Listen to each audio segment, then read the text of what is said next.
United States Army presents The Big Picture, an official report produced for the armed forces and the American people. Now to show you part of the big picture, here is Sergeant Stuart Queen, coming to you today from Canada.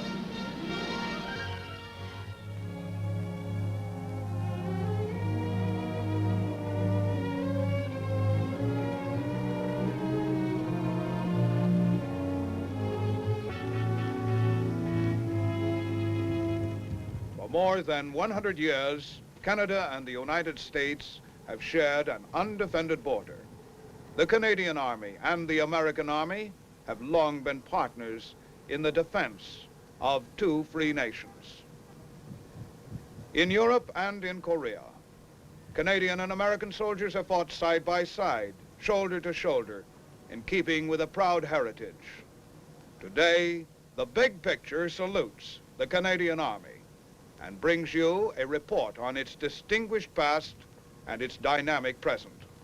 With me here at the historic Citadel Fortress at Quebec are two of Canada's soldiers, Regimental Sergeant Major McManus and Company Sergeant Major Dansereau. Sergeant Major, you're with the Canadian Guards, aren't you? Yes, Sergeant Queen. I am a member of the Regiment of Canadian Guards. The regiment was formed in 1953 and became Canada's first national regiment. Its motto, Amaria Usque et Maria, means from sea to sea. And what of your assignment, Sergeant Major Dansereau? Yes, Sergeant Queen. I am with le 1er Bataillon Royal 22e Régiment, quarter at La Citadelle. We are a French-speaking unit. Most of our men are French descent and come from La Province de Quebec. I'm told that the Royal 22nd Regiment is frequently referred to as the Vandus. What's the story behind this? Yes, we are known as Vandus by the English-speaking people. They have difficulty to pronounce 22e Régiment. Now, come along and we watch the changing of the guard.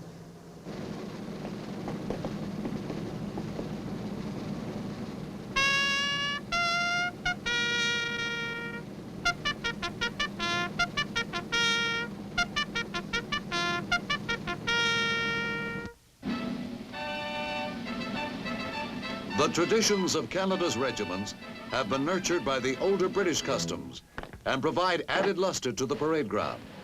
One of the most famous summer sights in Quebec City is the daily inspection and changing of the guard at the Citadel by the Royal 22nd Regiment. These 19th century uniforms belie the modern professional soldiers who wear them. The regiment is led on parade by Baptiste the Goat, a gift from Queen Elizabeth.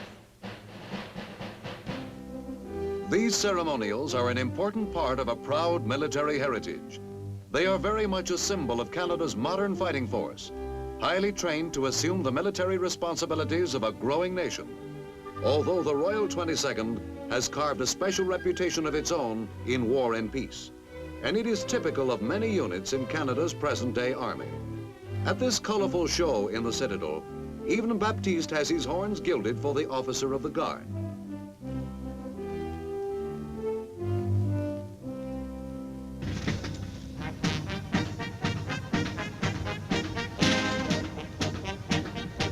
But Canada's Army man is only incidentally a ceremonial soldier. His primary function is to fight, if and when necessary. How well he has done it in the past is written on battlefields from Paardeberg, South Africa, to Seoul, Korea. The solitary sentinel in front of the Citadel's historic entrance waits to be relieved by the morning guard mount.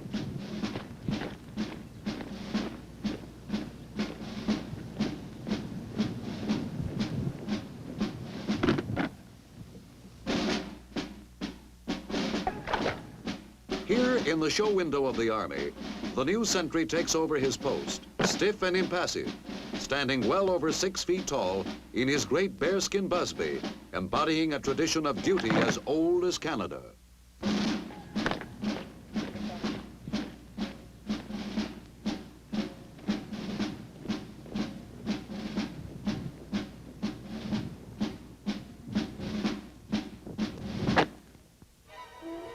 On the nearby plains of Abraham, in 1759, British General Wolfe lost his life and won Canada for Britain.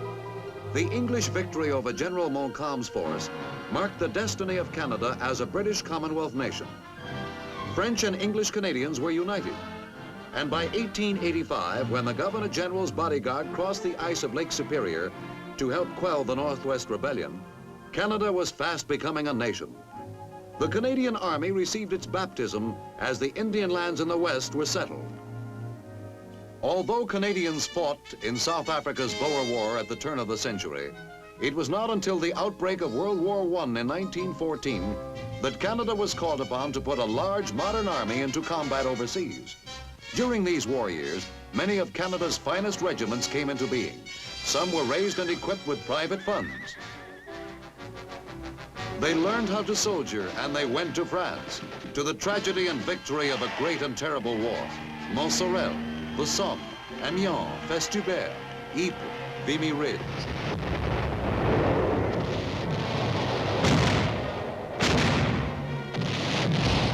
When the Germans launched a gas attack at Ypres in April 1915, the Canadian 1st Division took the brunt of it.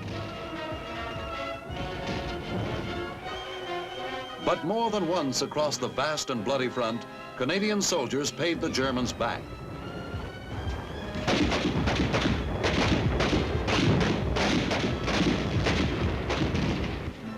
In 1918, the Canadian Army emerged from the mud of the French battlefields.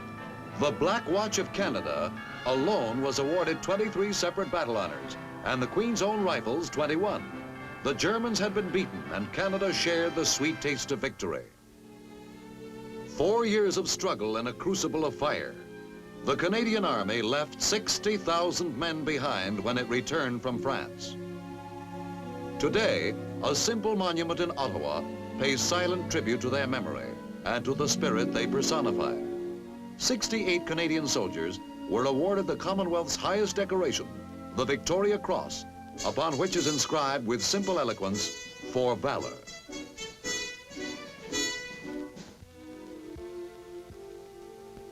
In 1922, the Canadian Parliament passed the National Defence Act, which provided the peacetime blueprint for Canada's armed forces. The regular army numbers approximately 49,000, all volunteers.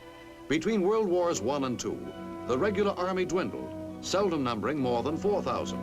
When war broke out in 1939, the National Defence Headquarters had to draw heavily from local militia units. Canada's first troops embarked for Europe in December 1939, and a continual flow of soldiers was channeled into the Allied war effort over the next 6 years. Most of these early troops, comprising the Canadian 1st Division, were volunteers from militia units. Not until August 1942 did the Canadians make their first combat assault on the German stronghold in Europe. The objective was a small port on the Channel coast, the French resort town of Dieppe. The Dieppe raid was to serve as the preliminary experience for the main invasion of France, still 2 years distant.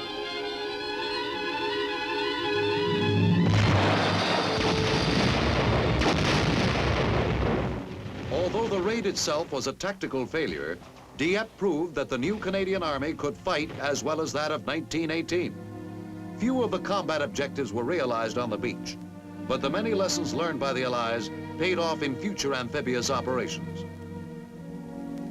Of the 4,900 Canadians who went in on the Dieppe beach, less than half returned to England. At Buckingham Palace, many of those who came back were honored by the King and watched in silent admiration by the English crowd. The Canadian heroes of Dieppe represented all ranks and a cross-section of units from the Army. They represented, too, a cross-section of Canada. The courage and the fighting skill they demonstrated was not simply the Army's story. It belonged to the nation. Christmas of 1943 found many Canadians celebrating in the picturesque Italian village of Ortona.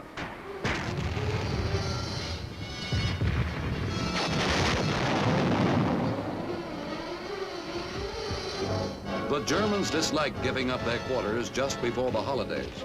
But the Canadians could not wait. Through a cautiously ingenious technique called mouse-holing, the loyal Edmonton Regiment and men of the Seaforth Highlanders leveled the town one room at a time.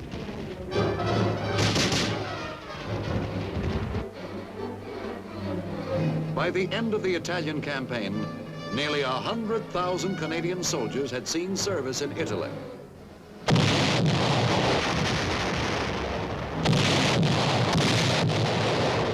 When Allied troops went ashore in Normandy, the Canadians carried their share of the assault.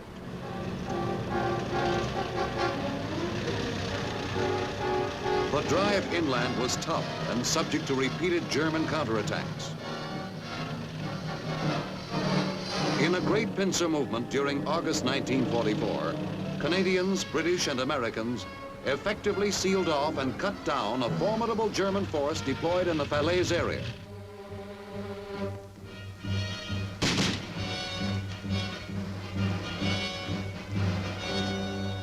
When the fighting ceased around Falaise, the battle had turned into a major German military disaster.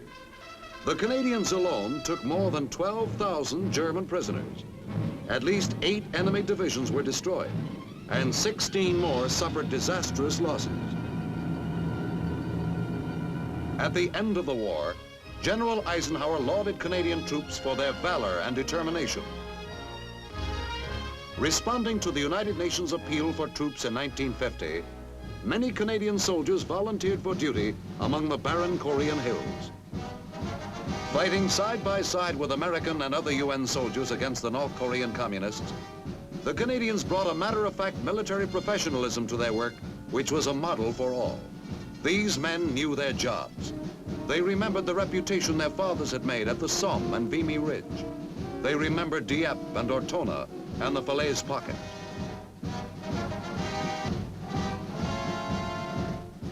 And before they were finished in Korea, the communists remembered them.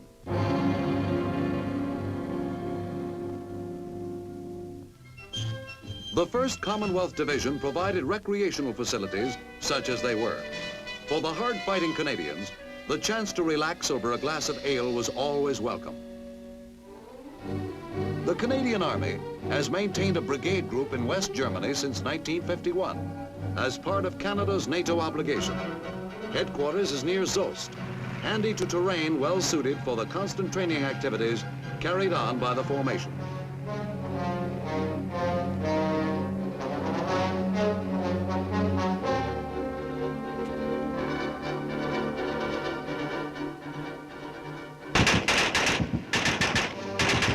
Battalions from regular regiments are rotated periodically for service in Germany. These men stand next to the American 7th Army, on guard at the outer perimeter of free Western Europe, ready for any emergency. When the United Nations was confronted with the Suez Crisis in the fall of 1956, the Canadian Army was called upon to provide personnel and materiel to assist in policing the area.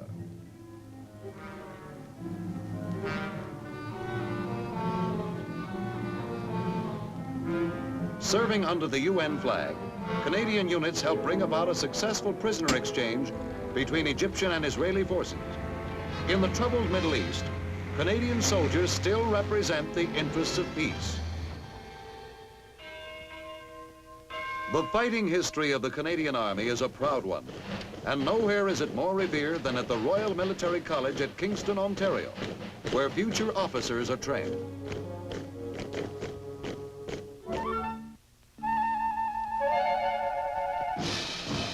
At a modern army camp near London, Ontario, the oldest regiment in the Canadian Regular Army makes its headquarters. The Royal Canadian Regiment has been a part of the Regular Army since 1883 and carries battle honors from the Northwest Rebellion of 1885. Today, the regiment continues in a state of combat readiness, providing highly trained men for duty anywhere Canada requires them. Already, members of the regiment have had experience as international policemen and as UN observers. The unit has also served with NATO forces in Germany. These fellows comprise a special group of soldiers called pioneers. Similar to our Army engineers, the axe, the apron, and the beard reflect time-honored tradition when the men parade. Every Canadian soldier learns the basic tools and techniques of his profession early in his career. Famous for their precision on the parade ground, members of the Royal Canadian Regiment polish their drill under the guidance of experts. The Sergeant Major's pacing stick marks the step, and his experienced hand times the slow march. The same serious attention which these men bring to their close order drill is carried over into all phases of their work. Most members of the RCR are qualified parachutists who maintain their proficiency with frequent jumps. There is only one member of the regiment whose combat effectiveness might leave something to be desired, but he makes every jump anyway.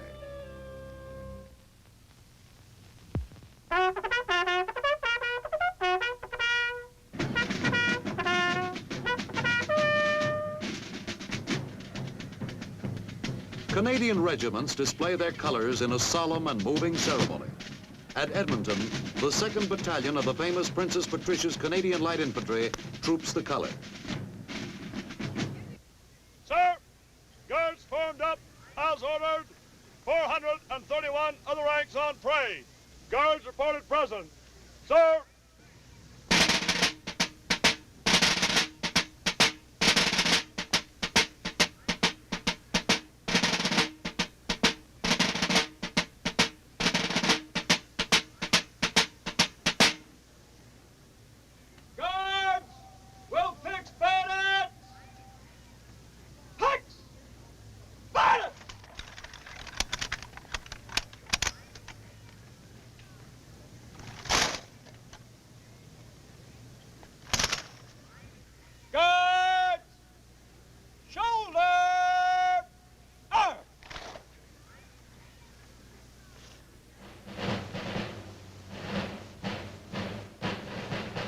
Brigadier Hamilton Galt, founder of the Princess Patricias in 1914, was this year's guest of honor.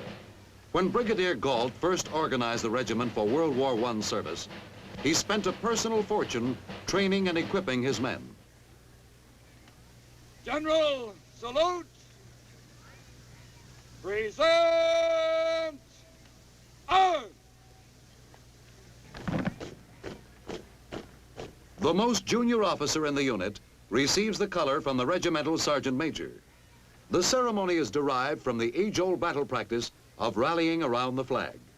The color is displayed so that all might be able to know it well and recognize it on the battlefield. Escort. Fire the color. Present. Out. With slow reverence, the regimental color is paraded between the ranks of the Patricias.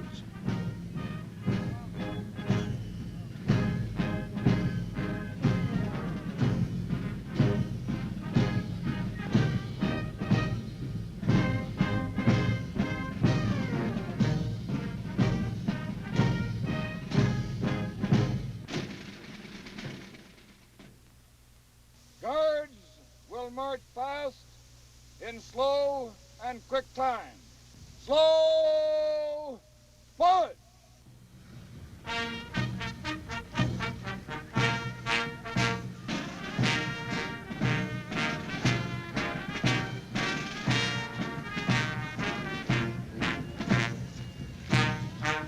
The Patricias wear their honors proudly.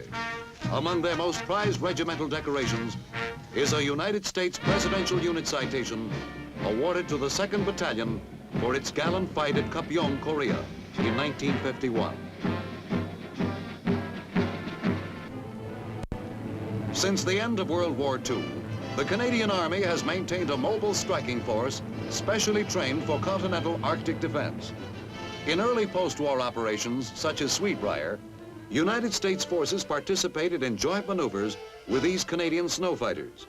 Such forces may someday be needed to protect our Arctic radar warning centers from enemy attack over the North Pole. Defense of this dew line is one of the many cooperative responsibilities of American and Canadian troops.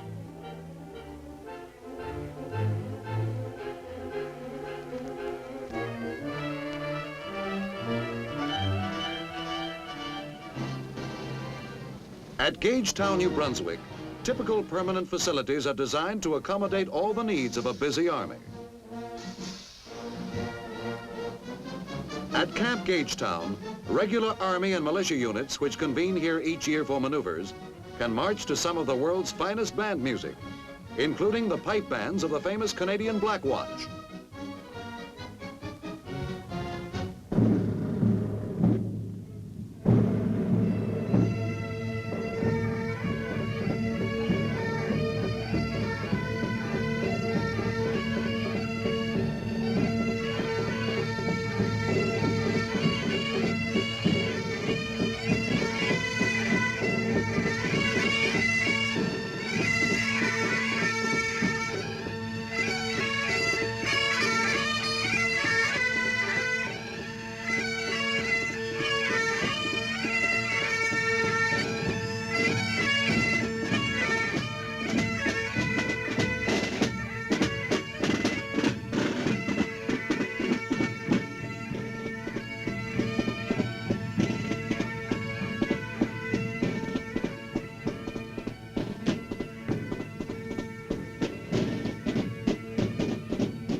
Hard work is the order of the day at summer brigade concentrations.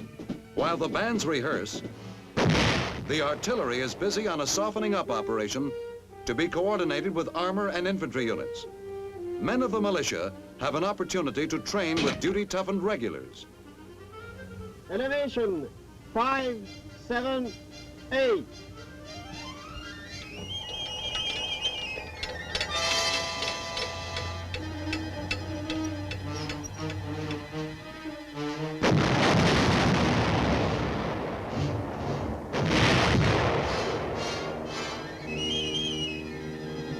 The Armored Corps, too, gets a chance to show what it can do.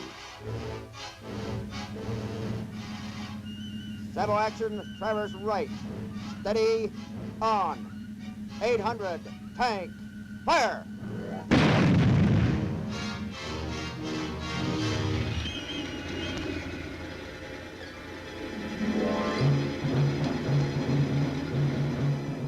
Crouching in the low grass, awaiting the signal to move up, men of the illustrious Black Watch Royal Highland Regiment keep their eyes on the objective.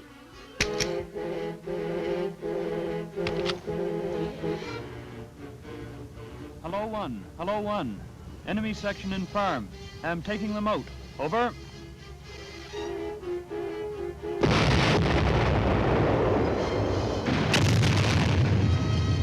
And taking them out.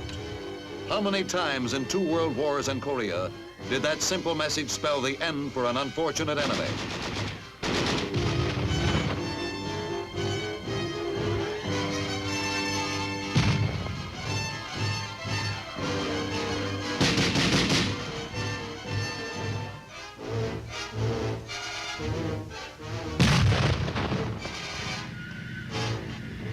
Hello, all station 6-3, exercise ceasefire. I say again, exercise ceasefire.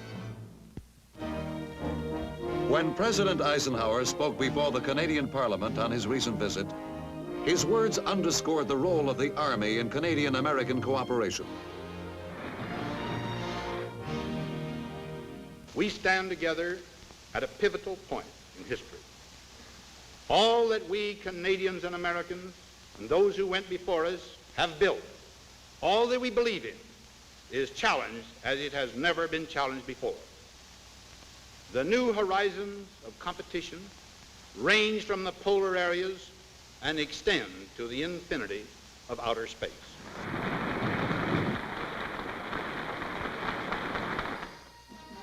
One of the most successful endeavors of English-speaking allies is the Tripartite Standardization Board, made up of high-ranking officers from Canada, Britain, and the United States. Ideas are exchanged and new weapons evaluated by these men working in Washington, Ottawa, and London.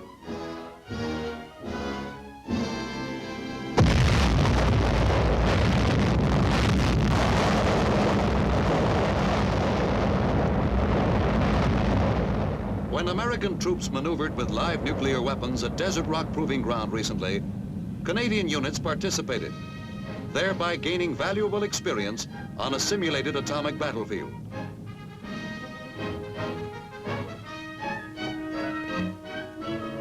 Far from the nuclear testing ground, retreat ends the day for the garrison at Quebec.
Canada's modern army embodies a living tradition begun long ago, nourished by the many soldiers who contributed service and sacrifice, who led its regiments and filled its ranks on the battlegrounds of the world.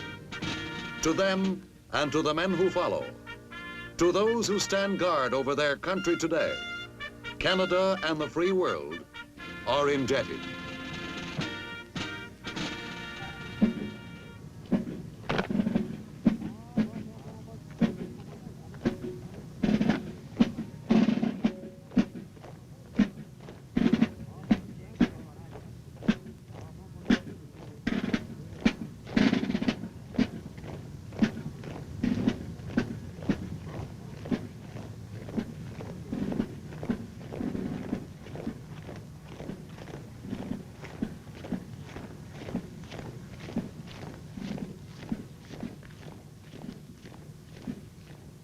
Proud of its past, dedicated to a vital role in its country's future, the Canadian Army stands beside our own, serving the common purpose of free nations everywhere. Now, this is Sergeant Stuart Queen, your host for The Big Picture.